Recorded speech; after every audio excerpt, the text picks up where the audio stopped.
lot of nothing. Yeah. Bragging about it ain't no kind of stunting. Nah. But without much, still had you, and that's everything I need to get through. Yeah, no placebo. And when the bad days repo my ego, it's like coming home sipping something strong with my weed roll. Yeah. And I don't even smoke, so not having much never really mattered much. We from the same cloth, matching it's the pattern. Probably get it, not even know how to handle it. I'm at the bottom and just want my hands on it. Crabs in a barrel, drizzling them with drawn butter. Brand new apparel, killing them in all colors. A van to a pair of shows, touring all summer. A Grammy to shelf, right next to my diploma. It ain't shit to me, because some wins are empty victories. And even though I could use all of those, it's a whole lot of nothing if I lose my soul. So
Hello. Yep, testing. Oh yeah. Oh yeah. Cool. We ain't ready yet. I didn't cue you. Hold on real quick. Man, boom. All right. We can yep, here we go. Ready to go. And make sure you put that source on the preview. On the preview. The bottom one. Nice. Got Is it? this more for the clips, the split screen thing? Yeah. For the clips and then for you don't have it on the preview, there's. So see that one when I had the background? Remember I showed you where the key was? Nah, it's not on. Because if you switch it, it's gonna go to wherever's on the see what's on your preview? On your preview screen? That's what's gonna come up when you do it. So if you switch it right now, see what'll come up. Boom. See? It ain't what we think. So look, go back. And then take where the key is. Remember I showed you how to key it in? That's not the key. The one next to it, the one that says DRC, I think it says. There you go. See, now you're learning. Now we learning. All right, here we go. Cool. All right, what's up, Sacktown Hoops and Hype? Hey, we in the building again. I want to welcome everybody to the program. We got a wonderful. Look, he's showing out over there. Mm-hmm. Hey, we got a wonderful program for y'all today, man. We're gonna talk about media day, also training camp. I think this is the 4th day of training camp. We also got some comments from some of the players from media day as well, so we're gonna respond to those right here on Sacktown Hoops and Hype. And as always, I got my boy Mark, Coach Mark, in the building. Yes, sir. You got to turn that down a little bit, bro. That's loud. Just a little bit. You got your headphones on? That wasn't loud for you? It blew you out. Oh, okay, you just gonna keep it high like that? Mm-hmm. Or you don't mind getting your eardrums blown? What? Huh? Wow. Okay, cool. Whatever. As y'all can see, we got a new look view right here, man. We want to really be able to have this conversation with me and Mark right here, man, and eventually, we want you guys to join in too. So we're trying to revamp the platform to make sure, it's more inviting. But what's up, Mark? Coach Mark, how you doing today, brother? I'm good. Like I said, a little late today, but I apologize for that. Nah, it's all good, man. I know you moving. Yeah. You know what I mean? You got a big family. Yes, sir. Got some little kids. Got a couple big ones. 5 at home.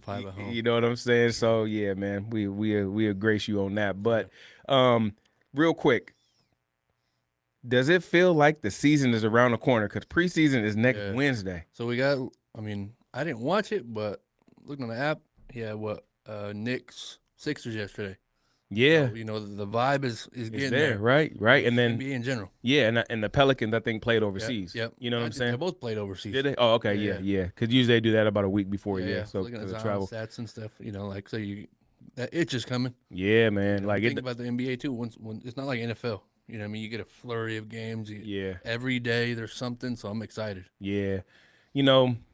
It kind of snuck up on me this year. Yeah. You know what I mean? Because it's like, okay, we're waiting on training camp. We're waiting on media day. Media day is here. And then you really, all of a sudden, like, damn, next week it's preseason. Yeah. You know what I'm saying? Like, so, man, I'm excited, bro. Like, I'm super excited. I'm super excited for this team. Yep. You know what I mean? There's a lot of people that are excited, but then there's also a lot of people that are not so excited just based on what we seen last year. Yeah. You know what I mean? So we do got some comments from we're going to hear from Scott Perry. Mm-hmm. We're going to hear from Doug Christie.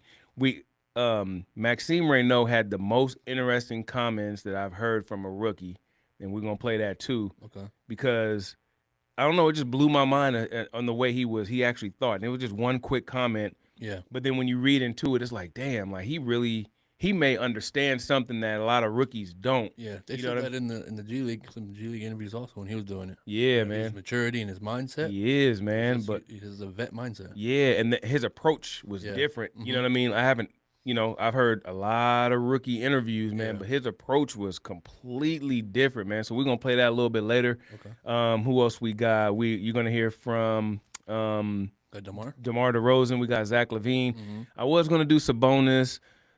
It wasn't really nothing there. Yeah. You know what I mean? He's just proved it to me. Yeah. You know what I mean? Keegan Murray. I didn't cue him up, but we'll probably bring him up as well, just so we can hear what he has to say. Yeah. Pivotal year for him, you know what I mean? And I don't know, man. I'm ready, bro. Yeah. I'm ready. Yeah. You know what I mean? So you're like, okay, let's kick this thing off real quick since the season starts next week. Mm-hmm. Starting 5, who are they rolling out? You got to go Schroeder. Yep. Then it's going to be DeMar, Levine, Keegan, Sabonis. Yep.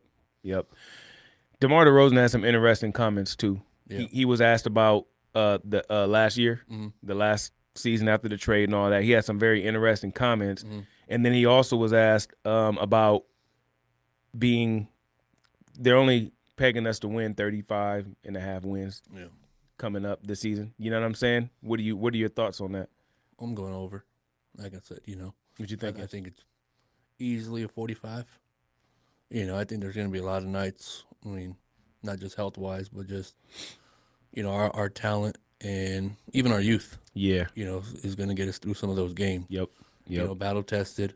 With the vets. It's not like one of those ones where we're going to fourth quarter and we're like, man, we got some guys that can step up when we need them. Clutch too, right? Yeah. Like we got some clutch. And we know Christie's preaching defense. Yeah. Defense. So that's what I'm excited about most. Yep. You know what I mean? You know what? Let's hear from Christie. You got that Christie clip on there, Darius? Not the first one. It should be Doug Christie, the one on the bottom. You got that? Cue that up. Play that for us real quick. We just want to hear from Doug Christie real quick, just to because he's obviously going to be the leader of the team, right? And it's very interesting. His play on defense and then playing time as it relates. So go ahead and play that. No matter who it is. I mean, I know there's. Listen, let me say this. Yeah, Steve. please. Listen, when you're playing the game, you can have defensive breakdowns. So sure, we're not saying anyone's going to be perfect. Of course. But we are saying we're not out there floating around. Right. We got a point guard that was identified, and I am handing him my basketball. And that kid picks up 94 feet. I did that. Yeah. And if I turned around and the ball was advanced up the floor and Bobby was standing there, I'd be looking at him like, yo, man, what the hell are you doing, bro? Yeah. Why are you not in the passing lane? So, listen, I understand, not everybody is the greatest defense. That's not what I'm saying. Sure. But what I am saying is, on that end of the floor, we are going to give the proper effort that is required. You can control your effort. Come on, man. Okay. Come on, man. Okay. Come on. Because I think that's fair. That's something that we've wanted preached as fans. That's something I know that's super important to you.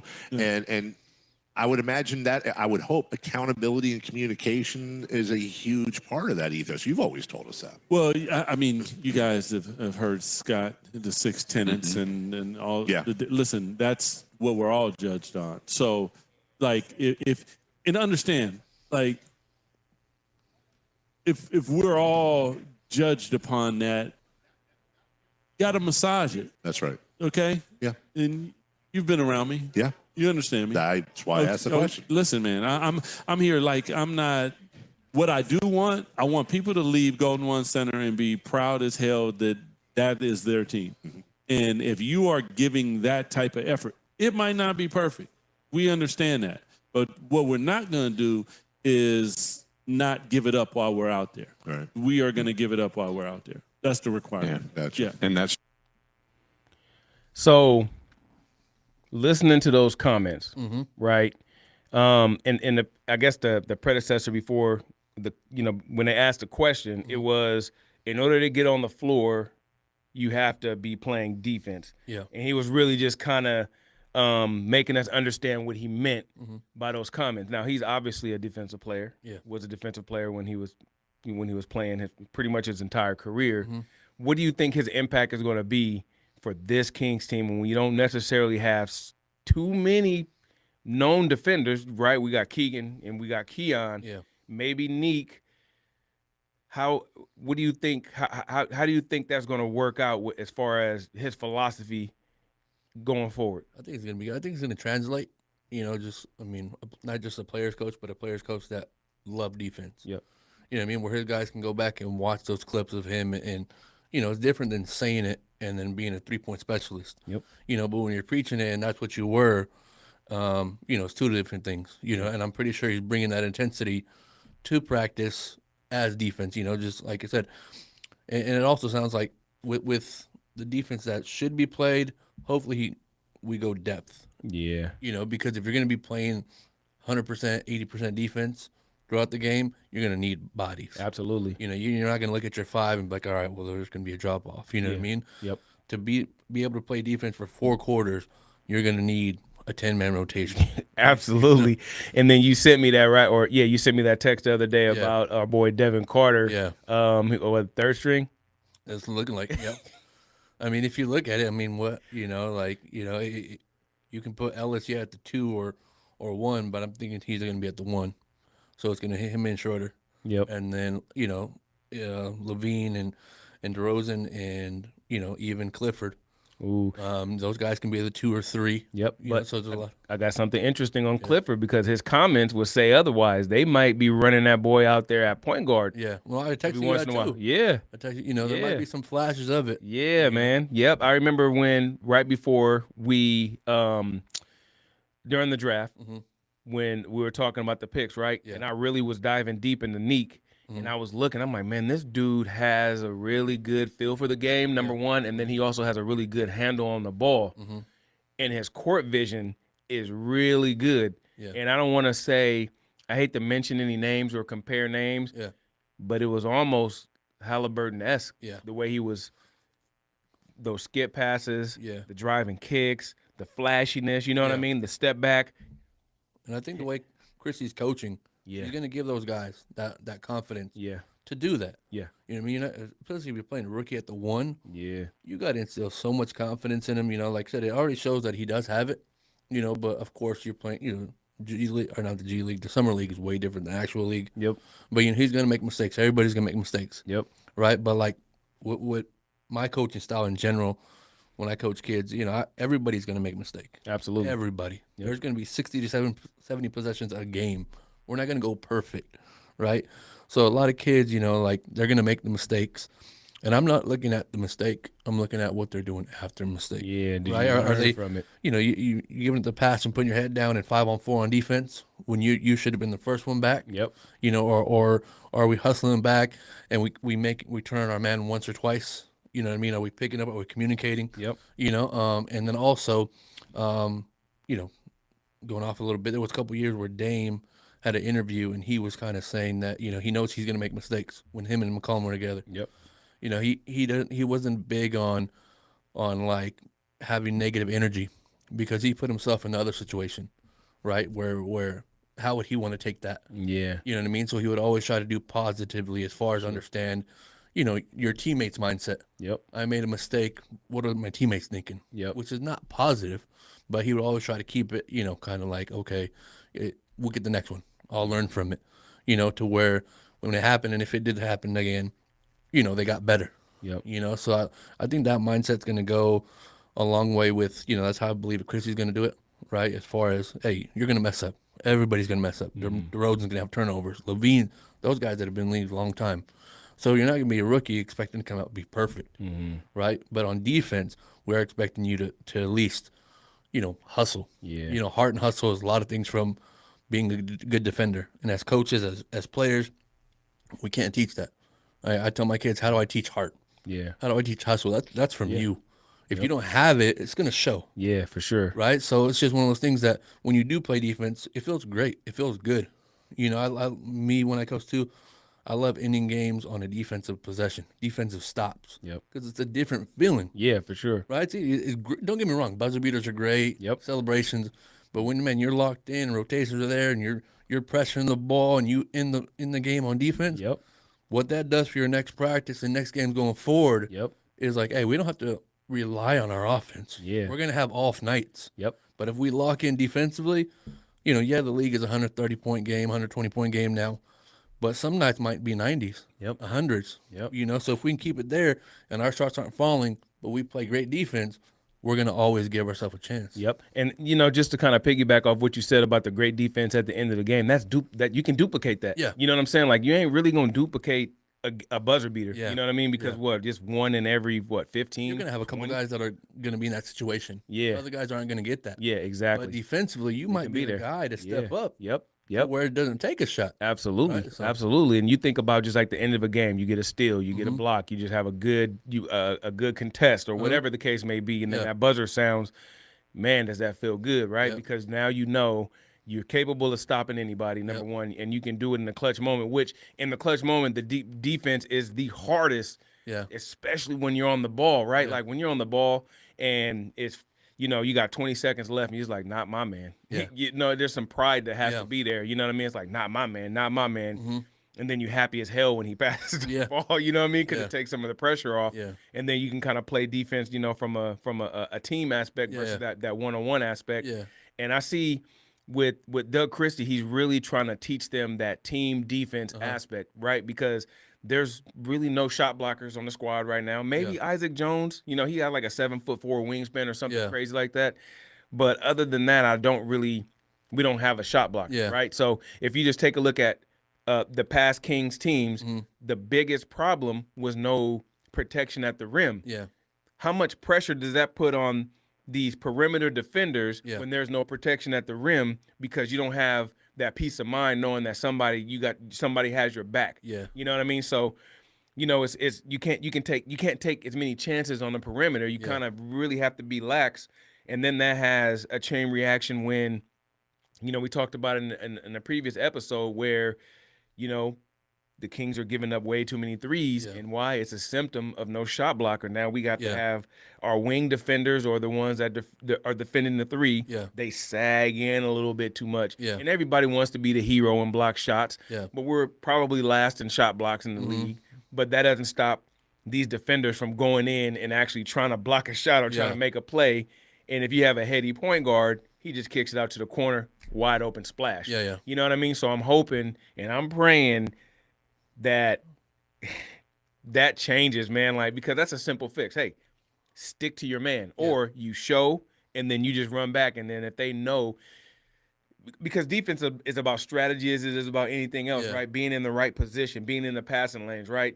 And I'm just sitting there looking like, why is there no adjustment when 3 or 4 times, we're sinking in too much. They're kicking the ball to the corner, wide open three. Yeah. Why are we not faking that and going out and getting that steal in that passing lane? Yeah. You know what I that's mean? just Showing. You know what I mean? Like, Yeah. just show real quick, go back. You know Yeah. what I mean? And then, you get that ball handler in the air, and he's just going to have to make a decision. Either he's Yeah. going to go for a layup or he's going to kick it out. But either way, I'd rather not give up that wide open three Yeah. to an NBA player. Yeah. You know what I'm saying? There's a few things that, last year showed a lot that we weren't great at. 3-point defense was a big thing, but second chance points, Yep. like just saying, if you're playing defense, that really includes all going to the box, to box out a guy, Yep. right? Because, a lot of times they get the second chance, third chance points, bucket. Yep. It wasn't always necessarily from the first one.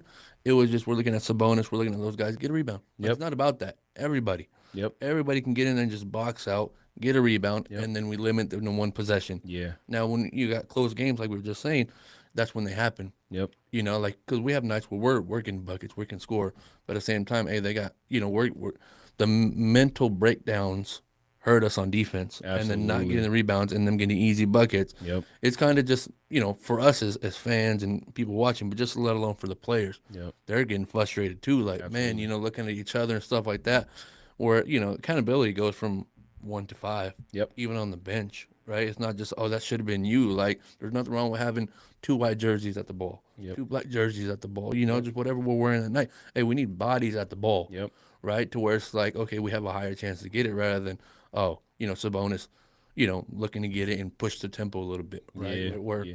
there were some guys last year on OKC that guards were getting rebounds, Yep. pushing it. Pushing it. Yeah. That's dangerous, Those too. are decision Yeah. makers. Yep. Sabonis is getting it, but in his head, he's not looking at the rim. He's, where's my guys at? Where's my, Yep. and that's when we got to slow down a little bit. So, Yep. Of course, you want to look for the outlet guy, but, we're athletic enough Yeah. to where no matter who gets the rebound, Schroeder or Levine, DeRozan, everybody can push the tempo a little, Yep. even Keegan. Yep. Right? Get it and look to go and space it out. Yeah. Because we're too athletic to, to just, to play one way. That's crazy. You say Kings and then athletic. Like, when Yeah. the hell was the last time you ever said that? Yeah. You know what I mean? Like, one thing I did notice that we were missing, and I wish we've had this sooner, a threat in transition, right? De'Aaron Fox, yes. Yeah. But other than him, who's that freight train? You know what I mean? Like Yeah. that guy that grabs a rebound and you just can't stop him. He's Yeah. going straight to the rack and then bam. You know what I mean? That could be Levine. DeRozan, he's a little Yeah. he could have been that at one point in his career, but Yeah. he's a little over the hill when it comes I to think that. just based on just like if they're giving green lights, I think Clifford could be that guy. Yep. He seems hungry enough. Let me Yeah. get it. Hey, Go. I'm looking at the rim. Yep. I'm looking to attack the rim and stuff like that. Yep. As far as I'm confident enough in Yep. his passing ability and his IQ. I think he can be that guy eventually to be that kind of player. Yeah. for To sure. where it's not similar to Fox, but as far as a youth, Yep. decision making, passing, playing on 2 feet, he's gonna make some. I think he's gonna translate well. Yeah, I think he's going to have a bigger impact than people give him credit for, Yeah. especially because if you just look at, him being a 2-3, we got way too many wings Yeah. anyway. He has to me, he has to be able to carve himself out as that secondary point guard. You know what I Mm-hmm. Yeah. mean? If he's even going to get those minutes. Especially on some nights Yeah. you're playing LaMelo. Yep. You're playing those Halliburton. Yeah. He's the same kind of body size. Yep. Shea. Right, Shea. Yep. And what I hope we really like. We only see it sometimes in the NBA, but man, I hate these fake screens, these NBA switches. Yeah. They piss me off, man. Like I'm like, this screen is just there, and we're just automatically switching. Yeah. Like, bro, make him work for it. Yep. Right, Yep. because we're already small enough. Yep. Right, so if they're able to pick out Sabonis and we're switching or he's sagging off, like fight through it. I can't remember what game that was last year, man. It was late in the season, and they were just automatically switching, and they were getting killed. I mean, like absolutely. It may have been the final game with New Orleans, I believe, when C.J. McCollum went absolutely nuts, right? And if again, IQ comes into play here, right? Yeah. And it's like, man, I'm not going to switch, right? Because this dude keeps breaking us down, or Yeah. or Sabonis is too slow to contest it, and it's a wide open three. Yeah. IQ really does play a part into that. Yeah. And I hate to say that Sabonis isn't a high IQ player because he Yeah. makes some high IQ plays. Yeah. But on defense, there's an offensive IQ and then there's a defensive IQ, Yeah. right? And those are two separate things, right? Yeah. Like, what do you think about Sabonis's defensive IQ? I think that's where he gets in foul trouble the most, right? Because he can play, but it's more of the trailing, trying to block, trying to recover, Yep. fighting through that stuff. That's where his dumb fouls. He has Yep. at least 2 fouls a game, where it's just like, come on, man, like just give up the layup, man. Yep. Like I get it. You Yep. want to play defense. We need you in the game, Yep. For sure. right? Because 3 to 4 fouls that changes mindset for coaches. Yep. Playing time. Yep. You know what I mean? Especially what quarter is.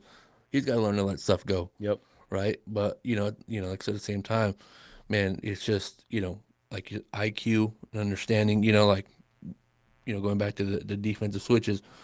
There's times when we play the Warriors and they try to switch, and Steph is like, no, Oh, no. yeah, yeah. Like Yep. he might show a little bit and he's getting right back. Yep. Like he knows his weakness. Yep. Right. But at the same time, the Warriors like, I need to get right back to the ball. That same ball handler, even though we switched, I need to try to get back to Yep. the ball instead of just being comfortable with it. Yeah. Right. So it's just having that mindset,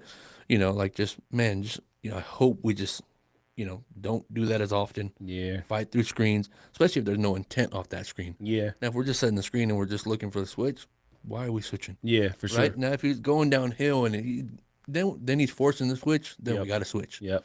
Right. But most of the time, it's just, hey, let me set this fake screen and then roll off it a little bit, and now we got the mismatch we want. Yep. And it just allows the team to play into their offense. Yep. So Especially when you have a known ball handler, right? I can see it like what you were just describing. We're talking like an action play, right? Where Yeah. they're going downhill, you have no choice but to switch. You can Yeah. try to get yourself a block Yeah. at the rim or whatever, or you can stop and make him try to kick the ball out. Yeah. But when it's just a ball handler and he's just kind of going through the motions or whatever, and you just switch for no reason, Yeah. then you're putting the whole defense at a disadvantage. if it's scramble mode and Yeah. it's like that, then it is what it is. Yeah. Right. But if there's no intent and nothing to do, like Yep. it's just pointless. Yep. But scramble mode, and that's where we were bad at last year. Yep. We would do sometimes. There'd be times where we would help, but then the kick out and there's no rotation. Yep. So let's say the screen is set and the point guard is trailing the play, and we the corner stops the drive. That point guard should be going wing Yep. instead of like trying to stop, because that's what we were doing a lot. It was doubling the ball, forcing the kick out. Yep. Splash. Yep. Every Right? time. Every Whereas, time. You know, instead of that help, that kick out, now that point guard, now he's got corner man. Yep. Now we communicate. We try to get there to at Yep. least show. Yep. You know what I mean? Because before it was a couple of times where they're just let me set up. Yep. It wasn't even a rush three. It was just like Just right a there. lot of wide guys open. standing. Yep. I compare it. I mean, of course, one of the greatest of all time. Braun does it a lot now. He'll stand there off certain things and point because he's not athletic enough. Yep. Right? He does the first move, but he expects his teammates to be everywhere else. Yep. So it's just we can't be that because our team is at 41 years old, Yeah. 42 years old. You know what I mean? Accountability coming from Christie, and I'm pretty sure that energy in practice is crazy. Yeah. Oh, yeah. Yeah. And even like just looking at some of the training camp videos, you know what I mean? He's making them run a lot. He's really Yeah. talking about conditioning. I think Keegan Murray can benefit from that because you look at him doing a real quick. Hold on one second. Yeah.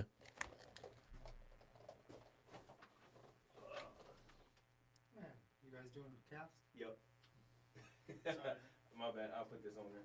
I should have had that on there. Yep, all good. Bang. Sorry about that. Yeah, so I think that Keegan Murray's going to benefit from that because you look at them trying to lean on him as a two-way player like they did last year, and I think he got tired. I think he was really exhausted. Yeah. And his offense struggled. You can see it. His legs were dead. Yeah. You know what I mean? Even though he had a couple of plays where you can kind of see some of the stuff he was working on last offseason, Yeah. but he just didn't have enough because it takes so much energy for him. He's defending 1 through 5. Yeah. You know what I'm saying? So if there's anybody that's really going to benefit from being in great shape and great conditioning, I think he's going to benefit. Yeah, I think Chris is going to use him. Of course, like you always try to, replicate something that was great. Kings in the 2000s were a great team, right? From the lineups, I think defensively, not like the same player, but I think they want to make him similar to like a Peja. Yep. Saying that he has 10 shots minimum, green lights a game, right? And then that's gonna make you a spot up shooter. Yep. We're expecting driving kicks and all that to where now you're not having to like make more decisions with the ball. Yep. When you catch it, just be ready. Yep. Right. So there's going to be a lot of possessions where it's just going to be shots, where it's going to allow you, hey, miss or make. Now you can play defense. Yep. Instead of having the ball in your hand a lot more, trying to make the decisions and getting worn out. So I think that's where we're going to have him kind of corners up top positions where he can just succeed, catch and shoot. Yep. So that way, like I said, I think that's what they're going to do with him. Yeah, you think about it too. Like dribbling takes a lot of energy. Yeah. Like when you're not used to handling the ball. Number one, okay, now you're going to exert a lot of energy on defense. Yeah. And then they're going to ask you to try to break people down on offense, and then use your handle a little bit. Yeah. Man, 3 or 4 crossovers. If you ain't really used to it, you're gonna be gassed already. There you know what I mean? Times in the game, first, second quarter. Yeah. You're got the wind. Yep. And you can be that player. Yep. But I don't think overall we need that type of player, that Keegan Murray right now. Yeah. You know what I mean? Because we all know what he's great at. Yep. It's shooting. Yep. He's a good shooter. Let me ask you this: do you think, being what you just said, do you think that'll be enough for him to warrant a new contract for him? Do you think he can have just kind of being that spot up shooter as he was in that first and second year? Yeah. Do you think that is going to warrant him getting a new contract, or does he need to step up and do something different from what he's been doing? I think the only thing that's going to be different is the dollar amount. I think he'll be back regardless. You know what I mean? The only thing that's going to change is what's your pay scale. And he's probably going to be 23 to 28, somewhere around there. Yeah. If I'm guessing. Which I think he'll be back, because I don't think anybody else, I don't think anybody's going to be giving anything close to 30 or 35 Nah. for him. You know what I mean? Like, I think, he's one of those ones to where I think he'll be back. Just depends on the dollar amount. Yeah. One of the things that annoyed me last year is when after Fox was traded, when DeMar DeRozan was handling the ball a lot more, and I seen Keegan in the corner. He didn't shoot the ball well, as we thought he would shoot. Yeah. I think he was somewhere around 37, 38% or something like that, right? We're used to him 40s and up, 43%, somewhere around there, right? But there was times where he was just standing in a corner, and we talked about that last episode where DeRozan just pound. Yeah. Christie's also talking a lot about sharing the ball a lot. We're going to hear from DeMar DeRozan real quick. Hey, play that clip, that first clip, number 1, top left. Let's play that with DeMar DeRozan. Let's hear what he got to say about last year, and then we'll play the next one after that. Go ahead. That I'm more excited just for the clean slate. You know, us being able to know the things that work when Doug took over last thing and the things that didn't work, what we could add, how we could get better at things, and now just having a solid foundation of Doug vision of how he wants us to be. You know, I think I'm more excited for that. You know, building off that. You know, training camp, preseason, being able to clean up all the things we didn't get a chance to last year. We didn't have much practice time to change a whole different, oversight of a coach vision. Yeah. You know, and having a trade middle of the season. It was just so much that was going on, and it's always difficult to maneuver through that, in this league. So having a clean slate is something I'm definitely excited about. So you listen to him talking about having a clean slate, and last year was tough. Like, let's just rewind a little bit and just talk about exactly what happened last year, right? To kick it all off, boom, we trade De'Aaron Fox. Yeah. But leading up to there's all sorts of speculation. There's Mike Brown was first, wasn't Oh, he? yeah, Mike Brown was first. Yep. Yep, Mike Brown was first. I'm sorry. Mike Brown first. He's out of here, right? And I think leading up to that, right, like even leading up to that, Fox did a couple of just bonehead things, like when he fouled Jaden Ivey in the corner for that three, the only thing that you could not give up to lose the game, he does that, right? Then there's questions about, his hustle, his work ethic, is he loyal to the team or whatever, eventually gets traded. And then we bring in Zach LaVine, and then we trade for Valanciunas, and then we get Jake LaRavia in. Yeah. We signed Terrence Davis at the end of the year. And there may be one in there or something that I may be forgetting, but all this. We lost an assistant coach, and then also the assistant GM leaves in the middle of the season. Yeah. You know what I mean? Like, which I don't think has ever happened. Like, whenever you take a new job, you usually wait it out. Yep. How bad had to be for you to leave in the middle of the season, man? Yeah. You know what I'm saying? So, I'm thinking that this team is much better than people are giving credit for. Yeah. And last year was just this blip on the map because everything was so damn bad within the organization itself, from leadership all the way down to the locker room, that it had to cleanse itself. And Doug Christie came in and he went above 500. He won 27 games or whatever that was, right? He did a phenomenal job.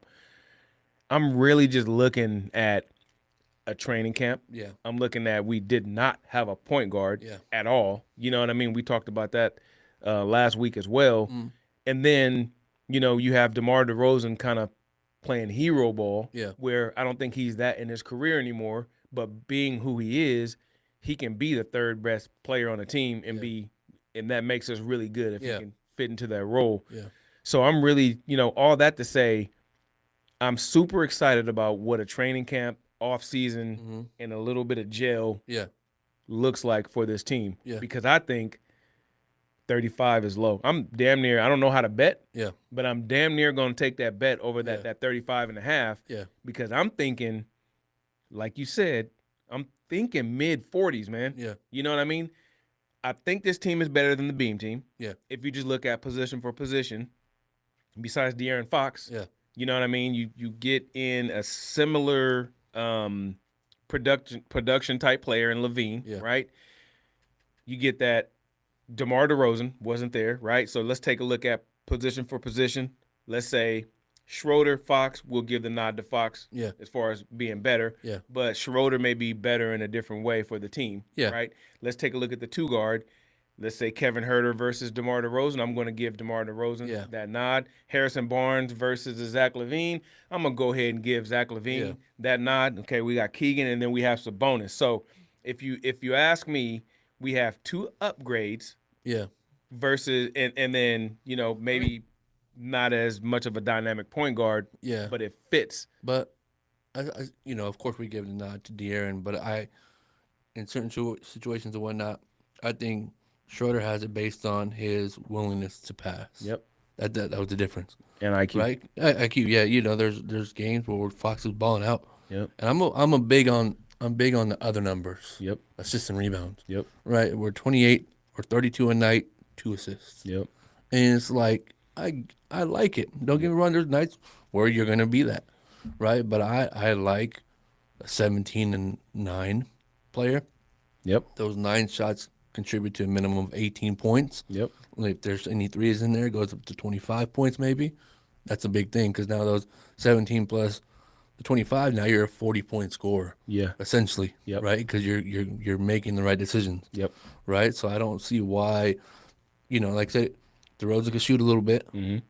Of course, Levine when he's feeling it. Yep. Keegan. Yep. Right. Sabonis can knock down a 3 or some mid-range shots.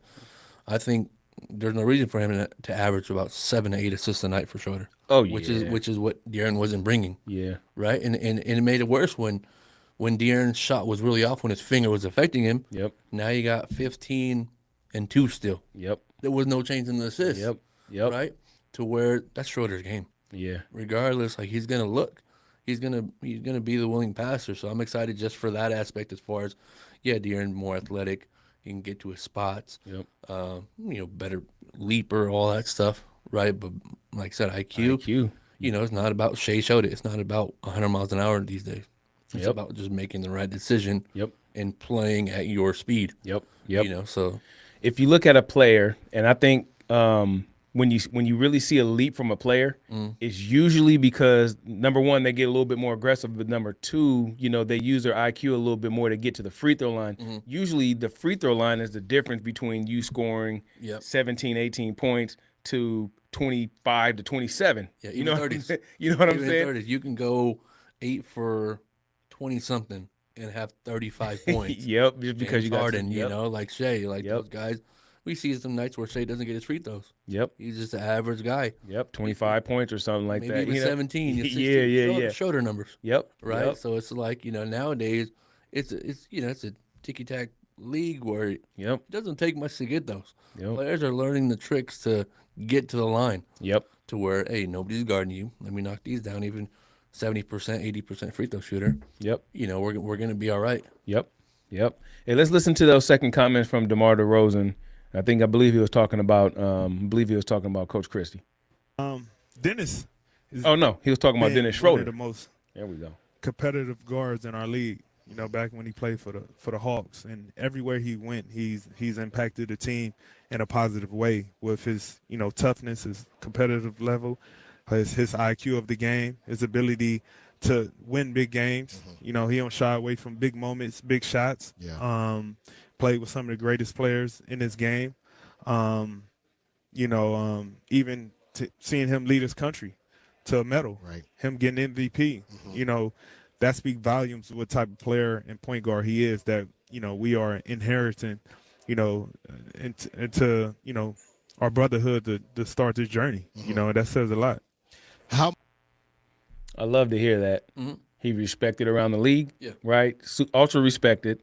But then, also it's not just about scoring the ball, right? It's about being a point guard. It's about being a floor general. You know what I mean? I remember when he first came into the league, the first person I compared him to, and I believe you said this last year or last week, was Rajon Rondo. Same type of body type. Yeah. Almost similar style. They don't really get sped up. They just they get to their spots, they knock down shots, and they play good defense. Yeah. You know what I mean? And if we would have had something similar to that last year, I think we would have made the playoffs. Yeah. We would have at least been in. I think we would have got that nod. I don't think we would have been in the play-in because we were just that close to doing it anyway. Yeah.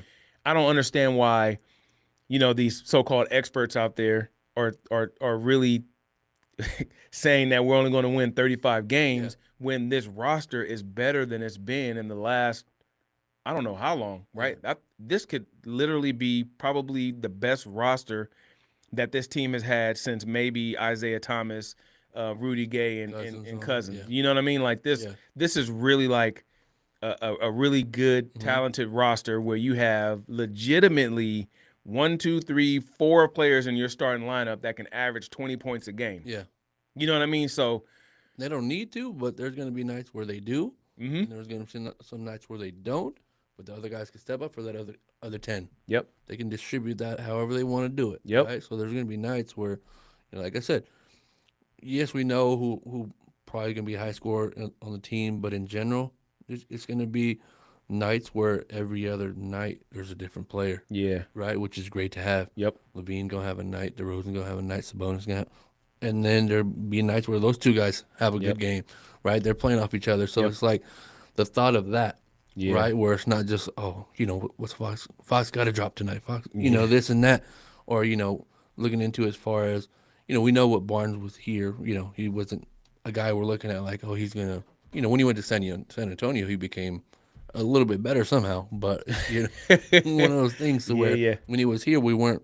It wasn't like I said the lineup wise. We weren't looking at it. We know where the ball was going. Yep. And everybody knew where it was going. But at the end of the day, you want a system and be able to play within that. Yeah. And there's going to be times where certain guys get the ball, but the system, and another word I was going to use when we're talking about the leading up to it was the culture. Yep. Because we know that's big.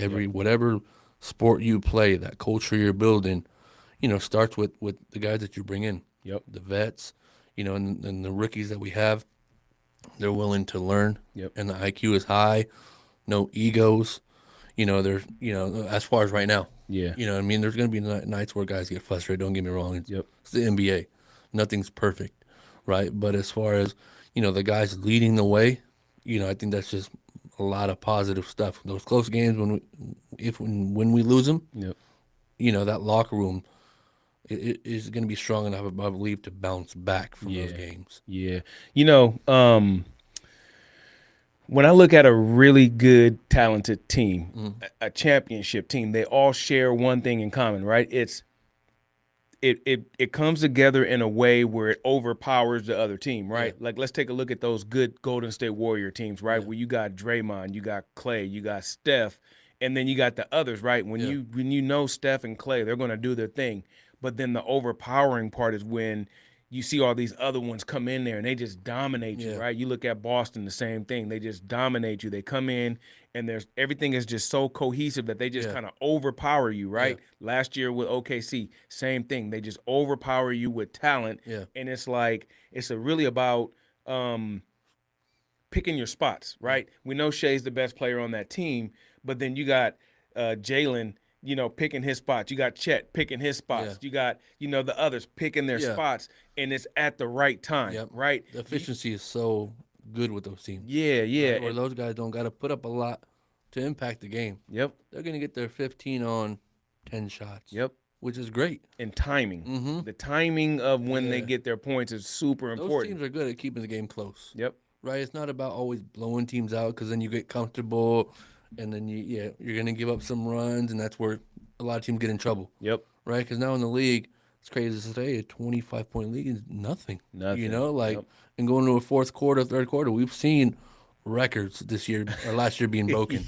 For the the reverse record. Yeah, so it's like nowadays, like I said, it's just crazy to see. Yeah. And like I said, if we could keep the game close, Yep.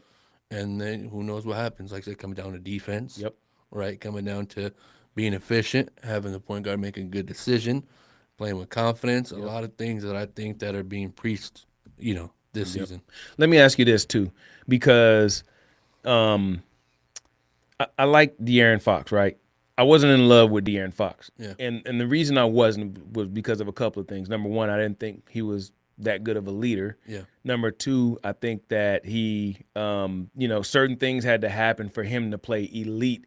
He would literally be probably one of the best players this game has ever seen if he had the mentality of Dame Lillard or Russell. Imagine the heart of a Russell Westbrook in that De'Aaron Fox engine. You know what I'm saying? Like just the talent alone, just pure talent, athleticism, natural ability. And, when I'm just looking sometimes, when you consider somebody a leader, your team kind of takes on that personality, right? And I think when it took on his personality, it was really just kind of wishy-washy. It wasn't go all the time. It was more. It was more, like every once in a while, when somebody, I wouldn't even say get pissed off. He was probably the only one that maybe got pissed off and then actually did something. But, with the ebbs and flows and the ups and downs of the way the games went, it just seemed like, to me, he just wasn't that good of a leader. Yeah. And then he kind of bought into when we're up, we don't do things to, we're spending time trying to keep the lead versus trying to wipe this team off the map. Yeah, yeah. Right. You look at OKC, they beat the hell out of us every single time that we played them, and it wasn't even close. Yeah. You know what I mean? It's been like that with Boston before last year. Boston used to just beat the hell out of us. Yeah. You look at the year before when New Orleans just beat the hell out of us, right? And last year we maybe had a blowout or two, Yeah. but how many teams we were up on Yep. by double digits, sometimes 20-something, Yeah. and then they turn around and make it a game or we even lose that And it was game. against teams that made no sense. Oh, Like yeah. Boston or like Brooklyn Yep. and something like, what are we doing? Like, Yeah. that's like crazy. You know Yeah. what I mean, because we got the West, which is strong, but man, like Kings were in the East.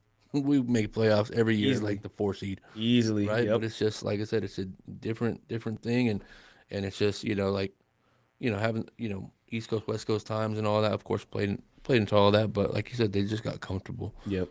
With okay, we can give up a 10-0 run or 15-0, whatever it was at the time, 15-3 run or what, and those little ones spark guys. You know what I mean? Especially if you got teams that are, have nothing to lose. Yep. And their youth, Brooklyn and some other teams that just they ball out. Cam Thomas. I was about to say that Cam Thomas came and got busy on us. when they played here, Yep. I had some great seats that night to watch He got- Keegan airball like 3 balls that night. Yeah. I'm like, what are we doing right now? Like, Yeah, and then Cam Thomas, man, he got busy. Like that was crazy.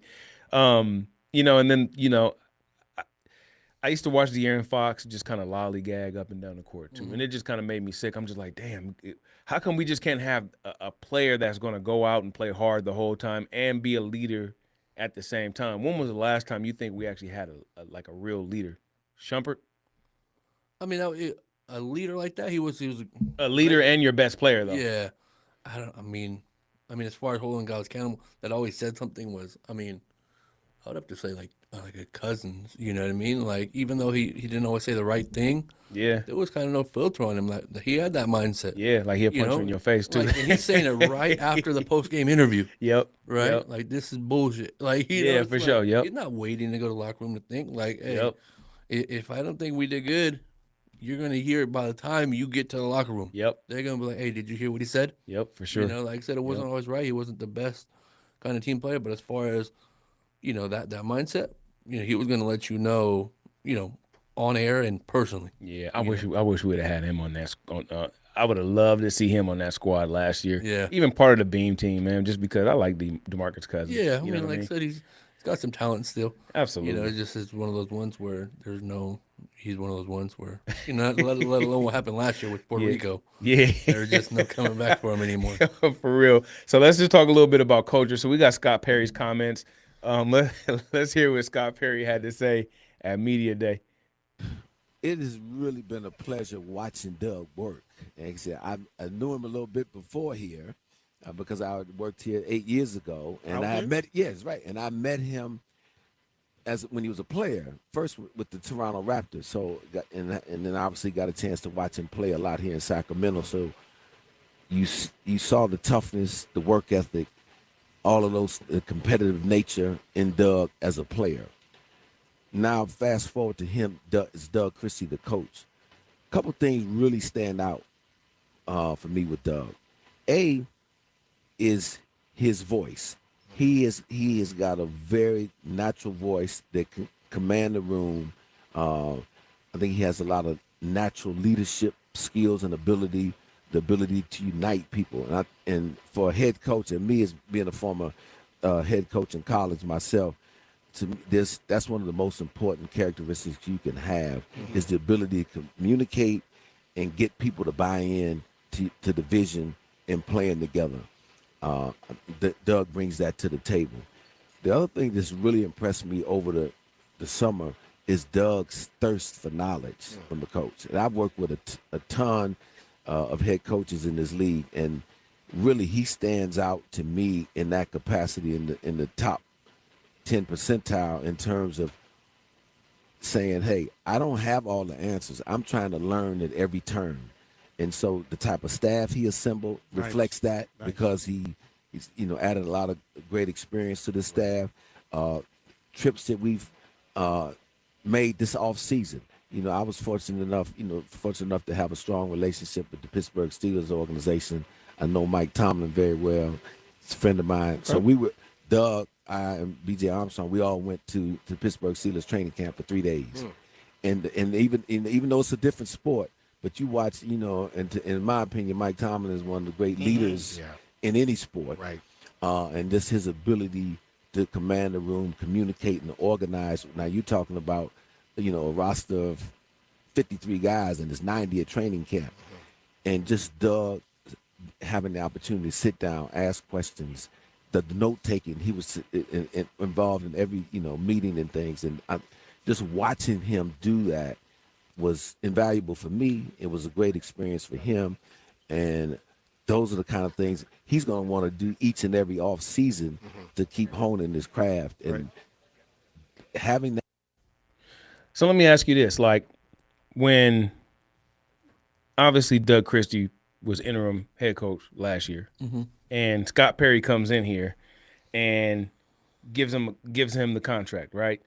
And hearing those comments right there, do you think it was Scott Perry's decision to keep Doug Christie here, or do you think it was Vivek kind of, hooking up his boy? Because Doug's he's been around the team, probably, since Vivek even took the team over, and then even being on the coaching staff, just not being picked necessarily by the head coach. Do you think it was Scott Perry's decision? Yeah, I think it was. I think when he came in, I'm pretty sure, based on just decisions that have been made so far, feel like they're Scott Perry moves. The draft picks, just who we're going after, stuff like that. I think those are Scott Perry moves. Yeah. I think it has to include the coach, and I think, not just interviews, but as far as, just they know these players or coaches more than anybody else, right? Yeah. So even though he doesn't know Doug that well, you know enough people to know what kind of person he is going forward, and and the players that are there, you have vets enough to where you can go talk to DeMar, get a vibe and see if they feel also that it's the right fit. Because at the end of the day, if the players don't want to play for a coach, it's going to show. Players do a great job of getting coaches fired these days. Like, it doesn't take much. It takes a couple locker room skirmishes or this and that, gone, and you're out of there. So I think it was really a Scott Perry move, and what I'm excited for too is to see, as the season goes, there's going to be another move or two that's going to be made. Absolutely. I think he's going to be aggressive. I think he's going to be in a spot to where, he's one of those guys to where, probably talking to Vivek, like, I need a little bit more control. If you want this team to look and at least be what we think it can, I need to be able to have these reins to just, hey, let me pull the trigger, let me do this, let me do that, because there's going to be times as a manager, GM, where you have no time to hang up the phone. I'll call you back. Like, there's going to be times where you got to pull that trigger, and I think he's going to be, be aggressive in that mindset as far as what are we looking for now? Because we're still a great team, but just like, a lot of teams, I think we're a piece away. As far as, the future. If you look at like the draft picks, you look at who the type of player that he's drafted, right? This is something that we probably wanted Monty McNair to do a while ago, right? He didn't draft any big men, he just. Well, the first year or two, he was doing good things in the draft. Yeah, but I mean like something that's like solid, right? Yeah. We need a stretch. We need a stretch big man, right? We've been hollering that for a while. Off-season moves, you know what and I'm all saying? this and all that. Exactly. He goes out and he gets Valanciunas, which we probably could have went and got him a year or two ago. You know what I mean? One guy I wanted when he was in control was Kelly Oubre. I wanted Oubre on the team For sure. From Charlotte to man, I was like, man, he'd be a good fit. Every time I talk about it, people are like, oh, he's reckless, he's this and that, but like he's a piece that a lot of people can't guard. Not just because he's a lefty, but that guy has just game. He's like, a little bit more finesse than Malik. He's like a smaller version of Michael Beasley. You know what I mean? Like, as far as talent and skill wise. Confidence. You know what I mean? Man, his confidence, you can't shake that. The dog mentality. High confidence. I haven't heard anybody say bad things about him as far as locker room or player. Like, he's just, I've always wanted a player like that. Wing player. And but then that's when we had Barnes. And it's like, man, if we just swap those two with the beam team. Right? We had Oubre in that wing instead of Barnes, and Barnes coming off the bench. you know, I think It'll be a little bit different. We Yeah. probably still end up having most of that team intact right Yeah. now anyway. and But games, you know, the game 7 and stuff like that. I think that might be different. yep, Yeah. absolutely, absolutely. So just listening to Scott Perry, and you know, he has a certain philosophy, right? He's been there, he's done that. Yeah. I love his mentality, number one, but I really am interested to see what direction he says he's going to be prudent. He says he's going to be aggressive. He says he's going to be opportunistic, right? And you know, I'm just looking at this roster, and I think the roster can make some noise, but I think there's just a couple of pieces, a couple of little tweaks that need to happen that can really take this team to the next level when they start considering this team like a championship type team. Yeah. And then, you know, as far as just GMs in general, or just the league in general, I think having a full season just based off what happened last year with the trades, right? Luka, of course, the biggest one. Seeing that happen, kind of like, hey, these franchise guys, you know, if they're not off limits, there's a lot of teams that are going to look into that stuff like Yeah. that. Like, hey, they did it. It's going to be You know? trending here pretty And soon. man, it might be something to where that one piece away could be something crazy where we're like, really, we got that? Like, Yep. you know, we might have to give up some stuff. Yep. You know what I mean? But if teams want those vets and they want the guys, they want youth, you know, we've seen, you know, a lot of stuff, you know, like I think we talked before, you got the difference between Luka and AD trade to where you got, what's his name, Bane, which is crazy because that should have been the Luka trade. Yep. What What they got back for him, that, yeah, that was crazy. Yeah. 4 or 5 first-round picks Yep. for Bane, Yep. right? And you get 1 pick in AD Yeah. for Luka, you know, and another player, you know, Max Christie and stuff. But Yep. it's crazy, you know, to know that some of these GMs have that mindset. Yeah. Where, like I said, you know, if we reach out to a team like that that is not doing good and they're looking at, like, you know, let's say Orlando, and we're like, hey, what's Paolo? what's the availability on him? I know he's good, but there's some teams like that or managers where we're like, hey, we might switch gears a little bit. I got a theory on Paolo. I got a theory with Orlando. Yeah. You just look at the history of Orlando and their franchise big men. They always get rid of them every time. They rarely finish that second They're number contract. 1 picks. Number 1 picks. They rarely finish those second contracts. You look all the way back to Shaq, Dwight Howard, Aaron Gordon. I mean, they haven't had a whole lot of franchise pieces, but the big men that they've had, at some point that during that second contract, man, they get traded. Yeah. Second or third contract, I can't remember exactly what it was, but there's still these players in their prime that end up Yeah. leaving and going somewhere else. So to me, you know, with that track record of Orlando, Yeah. I think Paolo is probably going to be up for grabs here pretty soon. Yeah. And that And team is good enough to still keep going. You know, Oh, yeah, they're they did good. it Yeah. With the playoffs and stuff Yeah. without him. You Yep. know, like they're talented enough. They got youth. Yep. They got the Wagner brothers and all Yep. that. Like, you know, like I said, I'm looking at them. Same thing. Like their Yep. GM might be like, we can still keep building to where they can start stacking now, like OKC is. Yep. The only thing they would need to do is have a wing player emerge as good or better than Yeah. Paolo, and he's gone. Yeah. Because what? If you got a 3-way trade or a 4-team trade, then you get those pieces where you're lacking. Yep. You can get that wing. Yep. Right, let's say if Miami joins there, who knows? You know, if you get Miami, Orlando, let's say the Kings, and there's a lot of different pieces Yeah. that could be moved. You know, there's speculation as far as Bam over there. You know, what Yeah, I mean, if for real. that opens up, we know Miami likes certain players. Yep. That culture-wise over there is different than everybody else in the league. Yep. Right, if you had a Charlotte in there, you know, you got Miles Bridges, you got a bunch of stuff that could happen with just those 4 teams in general. We got Levine and that. There's so much, you know, like Yeah. that possibilities can happen. Yeah, I think it's a good and refreshing feeling that we have a GM now that we know is going to try to be a part of that. You know what I mean? I didn't really have a whole lot of confidence in Monty McNair as being a part of that. How many trades did we see? Yeah, there was That- so much talk. So much talk. In all the years, we were like, oh my God, like, hopefully there's talks, there's this and that. And then the deadline came and Yep. we're just like, Yep. okay, is there anything in the buyout? And nothing happens in Yep. the buyout. Yep. And nothing happens there. And, not, you know, we're good with the team going forward. But it's like, there was so much talk about trading these players that the locker room was already shot. Yep. You know what I mean? To where GMs these days, I mean, you know, that the players' mindsets, if you put that in them, a lot of guys just don't want to play for you anymore. You know, it kind of ruins the Yep. the locker room and the season going forward. The Lakers had to deal with that last year and stuff like that, and the Hornets and all that. To where how do you bounce back from that? Yep. Yeah, there's guys that can, but in general, they're not playing 100% for you anymore. Yep. Because It's you were over. literally 2 to 3 days ago were pretty much sending me to such and such. Yeah, And yeah, now you yeah. expect me to lock back in, Yep. knowing, yeah, I can play the league. Yeah, I'm a basketball player, but my heart's not here. Yep. Your heart's not set with me, so why would I give 100% back when Yep. I'm already one foot out? Yep, that's real, man.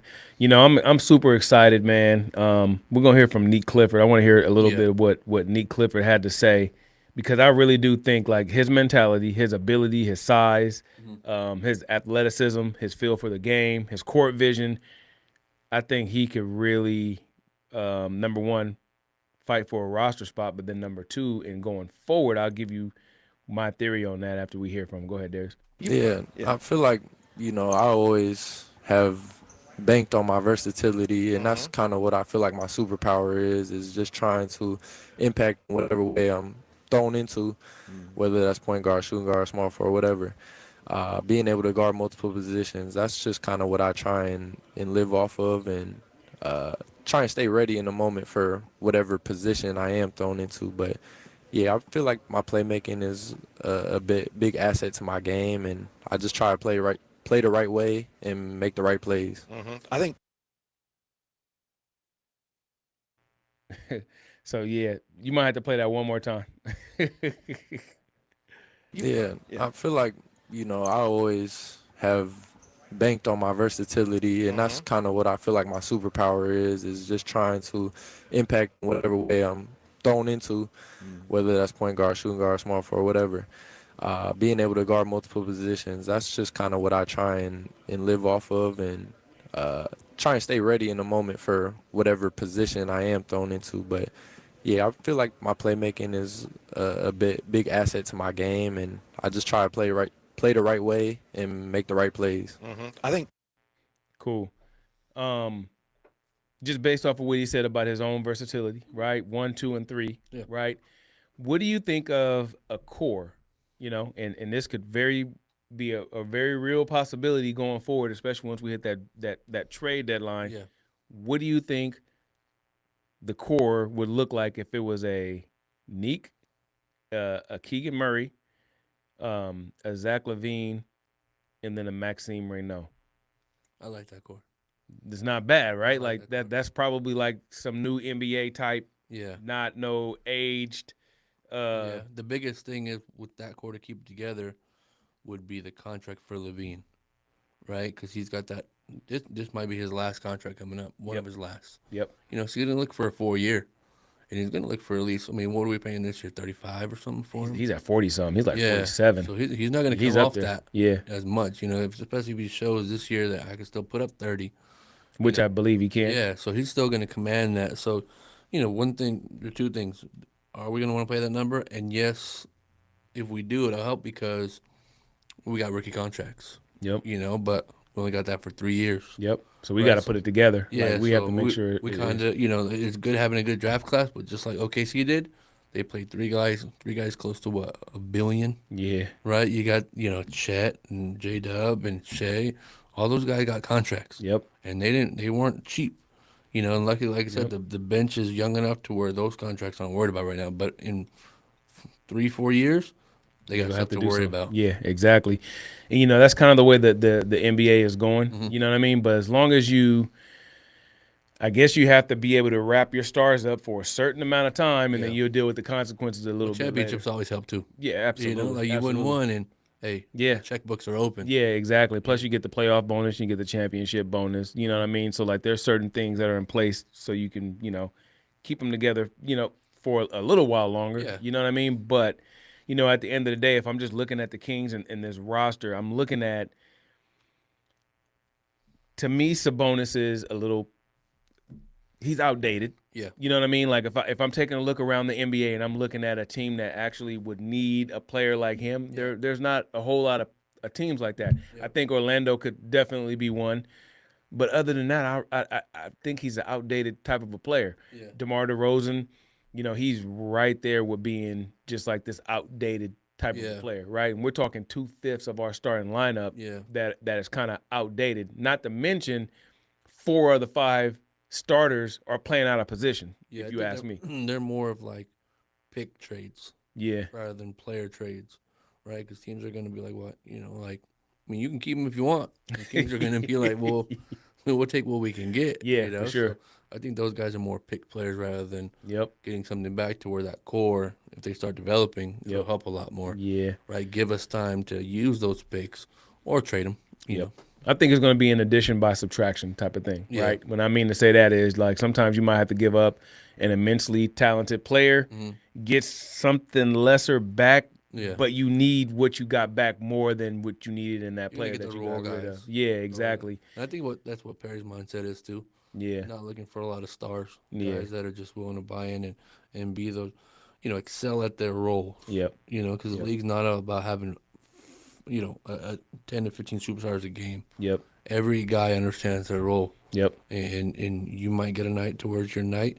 You might not, you know, but if you're playing within your role and you know, accept that, we're going to be that much more better. Yep. And I'll throw an asterisk on what I said about Sabonis because it really depends on if he hits that outside shot with any sort of consistency. If he can turn himself into that stretch, whether he's going to be at the 4 or the 5, I would love to see Reyno and Sabonis on the court at the same time. Yeah, because what center's not shooting three this year? Yeah. What center? Like, besides Bam, he has a nice little midi. But he was still pulling. Yeah. You know what I mean? Like he's adapting still. Yep. Right? And so it's just like, you know, he's going to have to pull. Yep. You know, it's crazy to say, but we have to see 3 threes from him a game. Yep. You know, yep. 2 to at least, 2 to 3 at least. Yep. Just to see what it is. You know what I mean? Because, I mean, like I said, I've said it before, I'm just excited to see Christie's offense. Yeah. Because I want to see something new. I want to see something fresh. I want to see how we use Sabonis differently. Yep. Right? Like, I don't want to see the same offense, predictable offense. I want to see, nobody's talked about it either. I don't know if anybody's asked him or what he said, but like, what schemes are you using? What are we going with, and how are we going to look going forward? Yeah. Because you got so much more, you know, you like you said, he's a student of the game, Christie is. Yep. And he's asking a lot, which is great.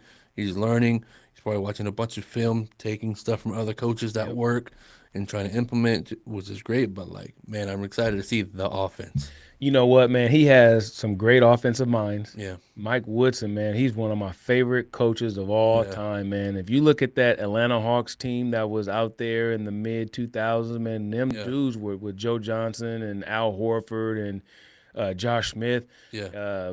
Jeff Teague. And that was when they were demolishing everybody. Man, you know what I mean? The whole starting lineup in the All-Star game. You know what I mean? Like, that was like, and that's his associate. That's his right-hand man right there, right? You have some guys, you know, like Miller.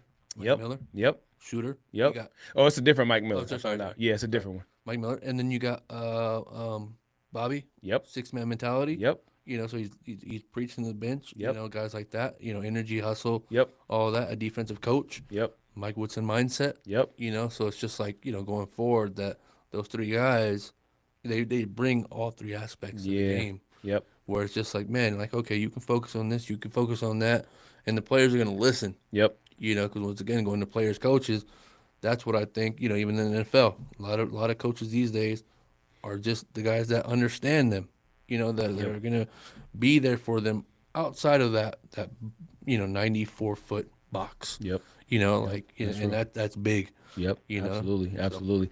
So speaking of, you know, coaching and buying in, and let's hear from Maxime, because his comments, I really want to get your opinion on these comments, you being a coach, and then his outlook on what he needs to do, what he did in college, and then what he's going to do in the pros. Go ahead and play that. As you come into a situation, when I was a freshman in college, you're not going to have as many minutes as you will as a senior, so you need to understand what you do best. Well, I was told I could rebound, I could set screens, I could roll hard, so you start with this.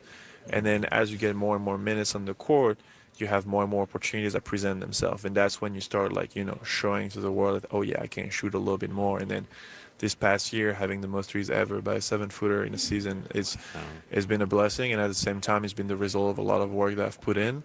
And so I think this is just the circle starting over again, right? Like, you're going to play to your strength first. You also got to realize You have Doug McDermott, absolute insane flamethrower. You have Zach LaVine, 44% on the craziest shot you'll see in your life. So you got to understand you might be a good shooter, but they're a great shooter today. So understand what your strengths are right now, and then in a couple of years, what your strengths are then. So just trying to embrace that. All right, thank you. Good stuff, Matt. Yeah, we really appreciate your time. you. So I'm listening to those comments, man. I just start cheesing, man, because number one, he talking about play to your strengths right now. Yeah. You know what I mean? Don't go out there and try to do too much. Yep. Don't try to go showcase your game immediately, right? Yeah. The team needs you to do something specific. Yeah. You go in there and you do exactly what the team needs. Yep. And then once you're able to showcase that you can do more Yeah. while you're working on it in the offseason, you're working on it behind the scenes. Yeah. When it's your time to shine, like you're there. Well, going back to it was, I just literally said right before the clip was just playing within your role. Yep. And his mindset is there, which is what you want, right? Yep. Because, like he's not trying to do too much. Yep. He understands like that if you do too much, that's when your minutes go down. Yep. Right? You want your minutes to go up. So if you Exactly. do what we ask you and play within yourself, there's gonna be games where we're gonna switch it up a little bit. Yep. Now let's see what you can do here. Like like you said, and have somebody like that with the mindset going forward is huge. A rookie, not let alone a rookie, but just a guy that players respect that. Yep. As like you said, you're cheesing and just going forward. Like, man, those guys are probably looking at it the same way. Okay, we got a rook that has that mindset. Yep. Like he's not just that kind of player, but he's willing to learn too. Yep. And he probably wants to get better, and he wants to learn from those shooters. He wants to be he said it a little bit with shooting. Yep.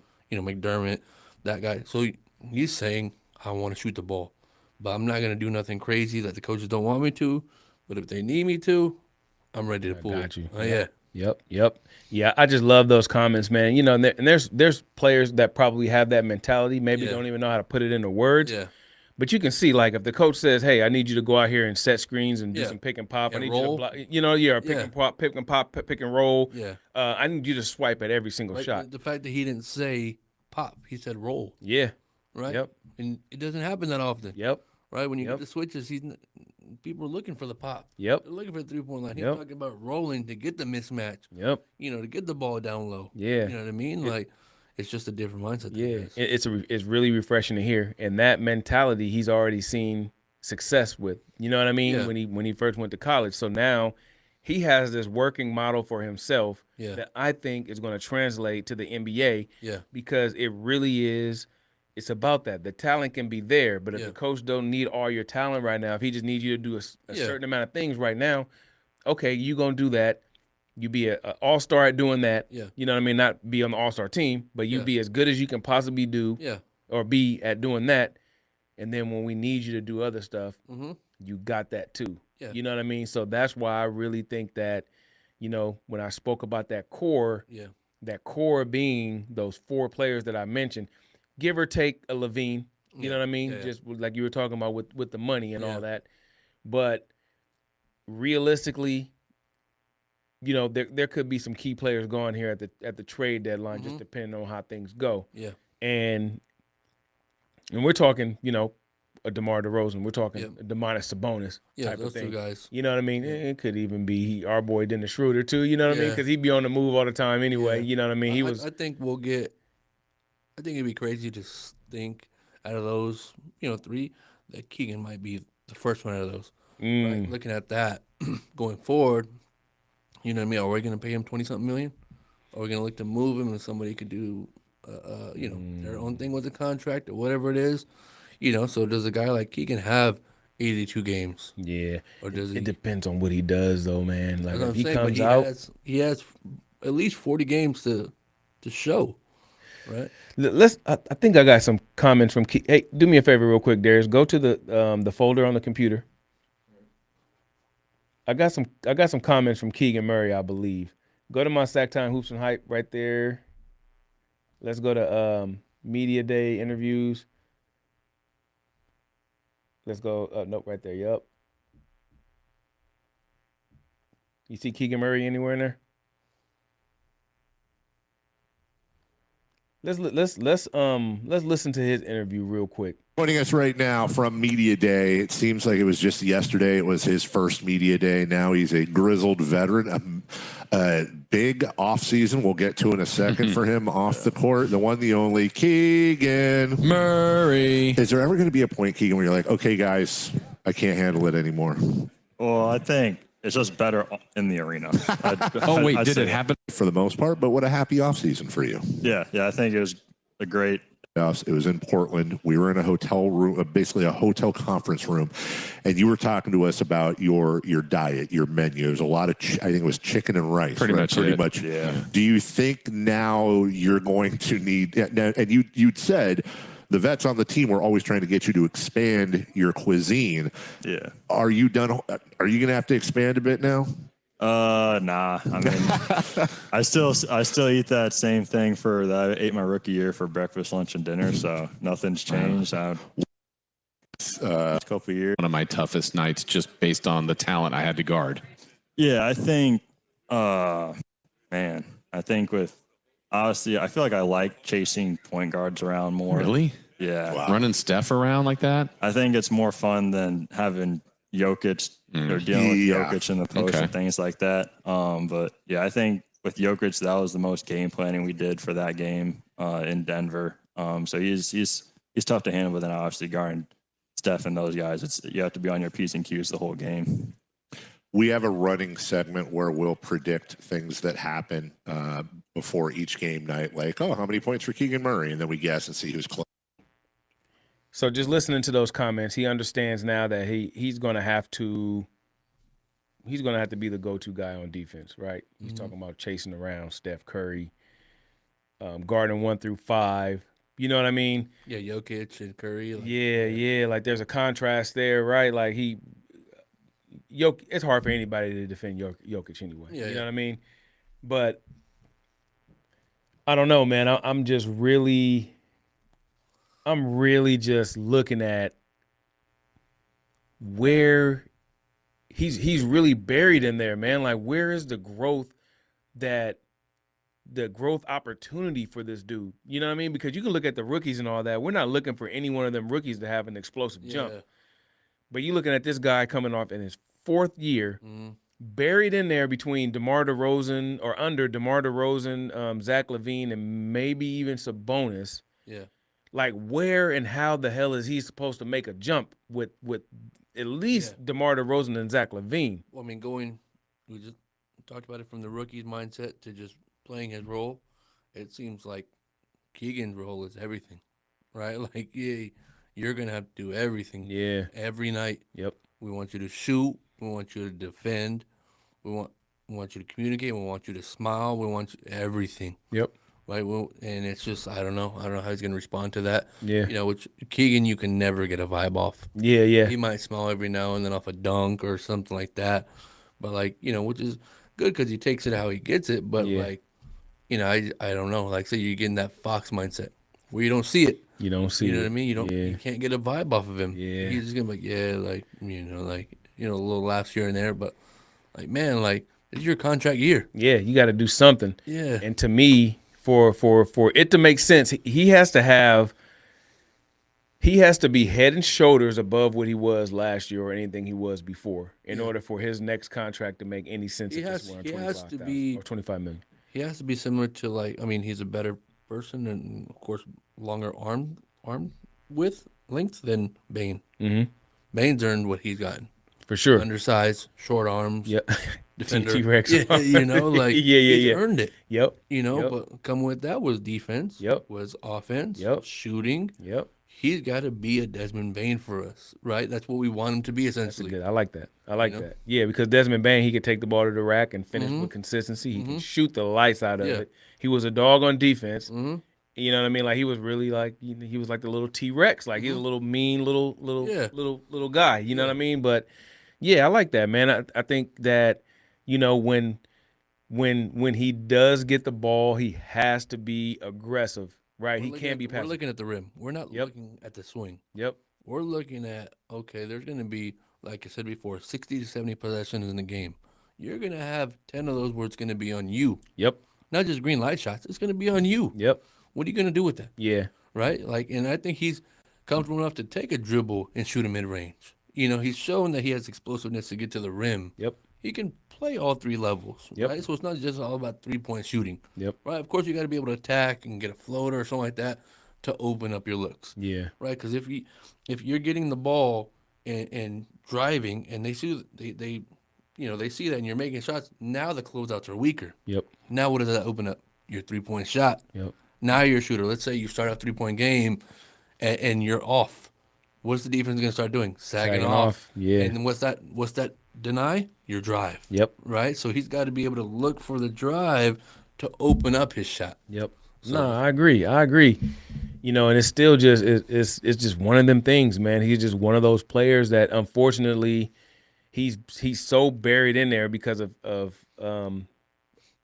bad off-season acquisitions, you know what I mean, where I think that and it possibly could have been, you know, before bringing DeMar DeRozan here, we should have been able to see what it was he could offer this team as far as being one of the leaders and one of the best talent on this team. Yeah, you know what I mean? you saw with both coaches. They were, Brown and Christie were like frustrated when he went and shoot. Yep. They were both like, man, like, what are we doing here? Like, out of the 5 that are on the court before LaVine, you were the guy we want to shoot. Yep. The ball is your hand. We don't want you to swing it. Yep.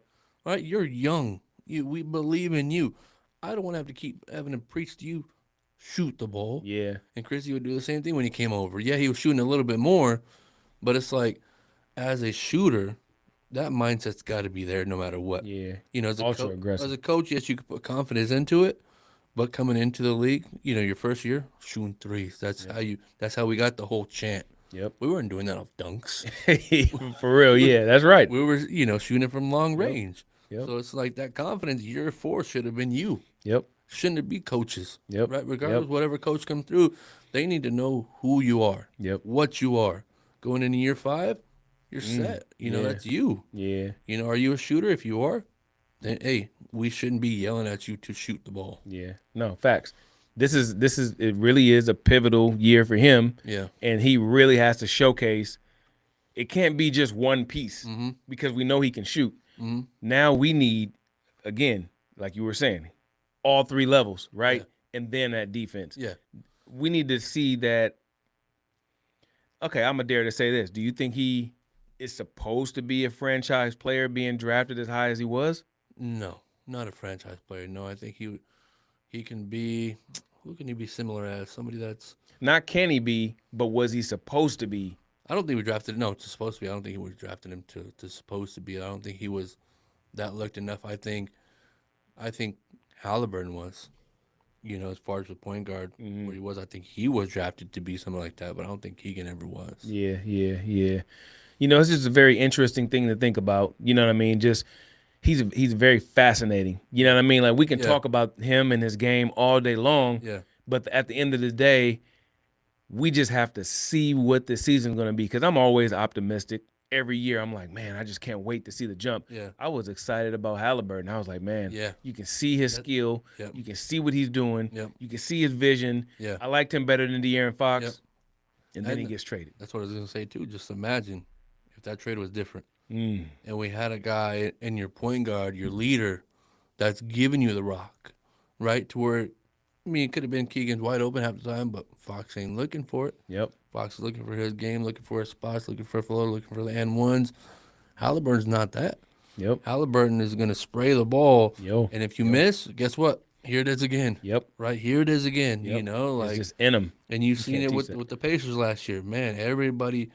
And they had an interview last year with the Pacers. Like they were excited for the team because it was no man. There was no one guy. Yeah. Right. The guy essentially is going to get you the ball. Yep. And he's going to get everybody the ball, whether you're 1 through 5, Turner, Siakam, the bench guys, Nembhard. Like everybody. Like you said, we have just like I said, we have the same kind of ability to have that mindset. Yep. Every night is a different guy. Yep. Every night, because if you're just LaVine, if you stop him, then what do we have? Yep. Right? Because you could stop Siakam. Yep. And guess what? Nembhard's gonna ball out. Yep. You stop him, Naismith is gonna come out and drop some points. Yep. You stop him, Halliburton's gonna have his game. So it's like we have the ability to be that kind of team, to where, hey, like every team you're playing is different. Yep. Different defenders, different guys to go against. this is gonna be your night. Yep. Right. So it's just that's what I'm looking forward to. It's kind of a similar mindset of not just the OKC, but that Pacers team. Because you look at them, nobody picked them every series. And I'm not gonna lie, me too. Every series, like they're not beating them, they're not beating them, and then they're like, yeah, what is it? This team has something. Yeah, yeah. And it wasn't talent. It was just stuff that's not. They love playing for each other. Yep. Their mindset was the same mindset I preached to my guys all season when it comes to a new season. Want to see your teammates succeed. If you're that kind of player, we're that much more better. Yep. If you get enjoyment from kicking that rock and seeing him hit a shot, nobody can stop us. Yep. Right? That's what you got to want to see. You got to want to see that guy confidence go up, right? Even if you don't believe in him, all it takes is one shot. Yep. Right? And that guy's confident could change the whole game. Now he's hustling for everything. Now we're getting loose balls. Now we're clapping. Now we're bringing energy. The stuff that doesn't show up on the stat sheet. Those things go a long way. If we can do that as a team, right? If our rookies are sliding on the floor, man, vets are looking at that like, okay, like we have something. You know what I mean? And the guys are getting those things. Nobody's gonna say, hey, I had 12, 10, and 5 with a dive on the floor, but that dive on the floor could have been one of the biggest moments of the game. Yep. Right? So those are the things that we need to focus on. Yeah. That's funny you say that too, because when I was coaching, I did the same thing. It's like you have to take joy in seeing your teammates succeed. Like at the end of the day, we need to know, number one, we have each other's back. Yeah. That's number one. Number two, we need to know that we want to see each other win. We want to see each other succeed. We have your back, and then we want to see you do well. Yeah. You know what I mean? We need that from everybody. Yeah. Because, especially when you're talking youth, there's always, there's going to be kids that are head and shoulders better than, the 12th man on the roster. Yeah. But at the end of the day, how can you get this 12th man on the roster? How Yeah. can you put him in a position to succeed? Or how can you, make your teammates better? Yeah. You know what I mean? And one biggest thing is just, you can kids won't listen and it'll be sometimes a battle throughout the season. But the biggest thing is the end thing. Yep. Is it a W or is it an L? Yep. Now, are you happy with my kids do it a lot at the AAU level? They'll get guys to come out and record them, put clips out and all that. Mm-hmm. We lost the damn game. Yeah. Like, what are we releasing clips for? Yeah. Like, are you want to be a 20, 30-point player off of 20-point loss? Or do you want a 10 and 15-point player with a W? Yep. Right? Like, I want the W. Yeah. I you know what I mean? I get it. You want some clips and stuff like that. But if you play the game the right way, your clips are not going to come just from scoring. Yep. It's going to come from passing. It's going to come from transition offense. It's going to come from everything. And that stuff's way more valuable than just putting the ball in the bucket. Yeah, because like a lot of coaches say, like they're not looking at scores these days. Yep. Because everybody can do that. score. Yeah. Like, you know what I mean? Like, who's the guy that's stopping that guy? Yep. When that guy has an off night, who's that guy? Yep. Who's the guy that has a court vision? Who's the guy that see you cutting without really looking at Yeah. you? Who's the guy that sees, on the fast break, he's going to give the ball up to get an easy basket, instead of trying to take a Who's the three guy and staying transition or positive something through crazy. rough times? Yeah, Right? yeah. That's the stuff that, culture. Yep. Coaches are building off culture, not off players. Yep. Right? Like you can be a 30-point player. They go and see you having an off game and yelling at your teammates. That offer's gone. Yep. Right? Because guess Absolutely. what? When I'm building something, it's not for you. Yep. It's for us. Yep. And if you don't fit us, next guy up. Yep. One thing that I did notice during De'Aaron Fox's tenure is that he didn't necessarily make his teammates better. Yeah. Phenomenal player, phenomenal talent. He can get his own Yeah. at any point in time. Yeah. You think about some of the talent that was around him, including DeMar DeRozan. Yeah. You know what I mean? He did not make any of it, even during the Beam team. There might have been a couple of them, but it wasn't enough to push him to be that player. Yeah. Which was frustrating because it's like, that would be nice. Oh, there it is. There it is. Like passes and this and that. Yep. And the next day, back to that. Like, bro, that didn't just feel good. Yeah, like you didn't like seeing your teammates succeed. Yeah.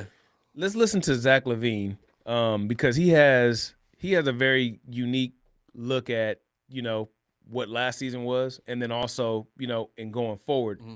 You know what I mean? He's had so many different obstacles and all that stuff. Let's listen to what he had to say. At the end of the day, it's our job. Yeah. And I never put that, we get paid a lot of money to play a game, a kid's game. So we got to respect that as well. And, I've never been one to try to put my problems are bigger than, I get paid to go out here and provide for my family and then also do my job on the court.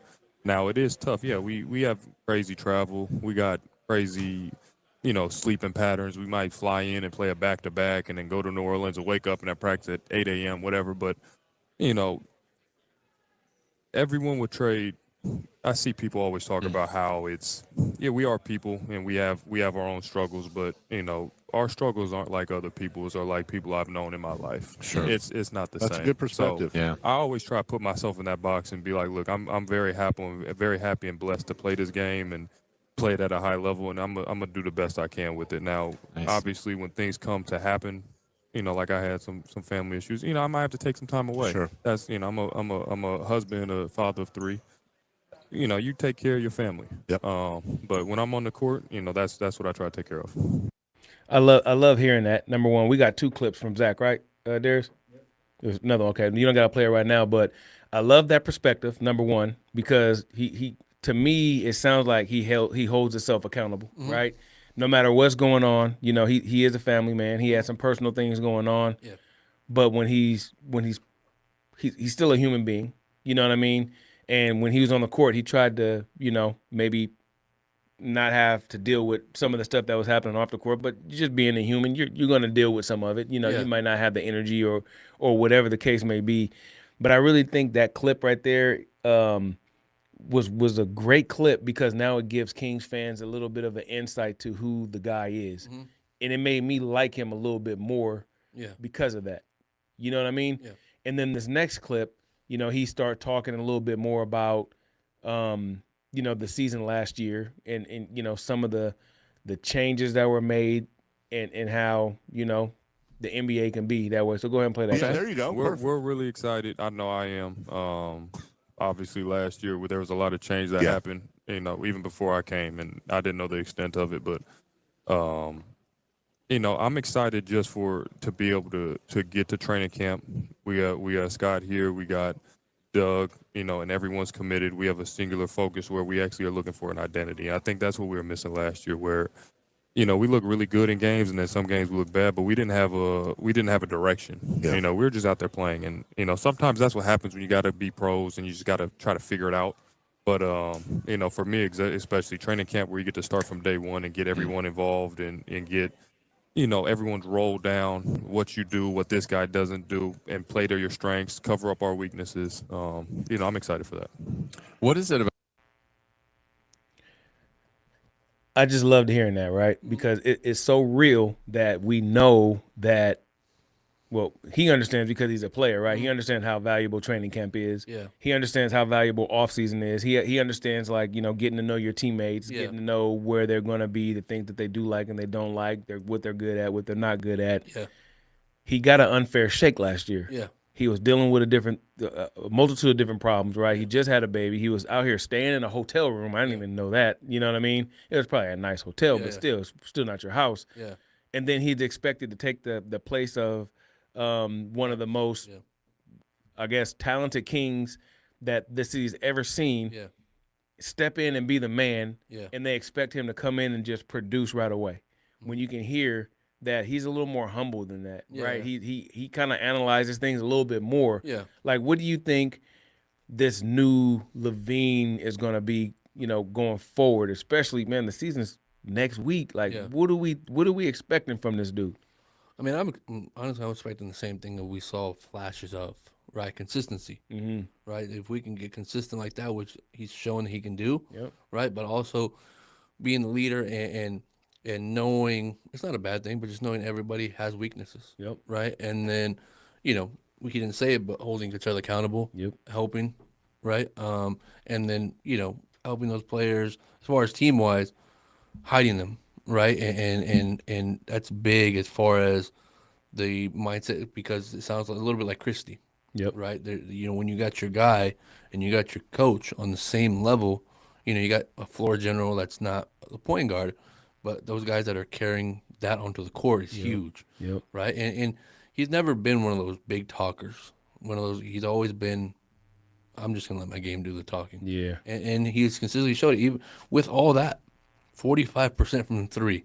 It's right? Crazy. So games were 30, 40-point games, and you have all that to worry about. He did nothing less than everything he could last year for us. Yep. In that short span. Yep. So and to be honest, it's Sacramento, right? Who can get excited? Yeah. Coming to Sacramento. Yep.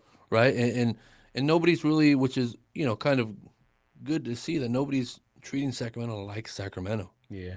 Because at the end of the day, it's not about small market, big market. Like, if you play the right way, you have a chance to be a good team as far as market-wise. Yep. Right? So build the market. Just because we're a small market doesn't mean we have to be it.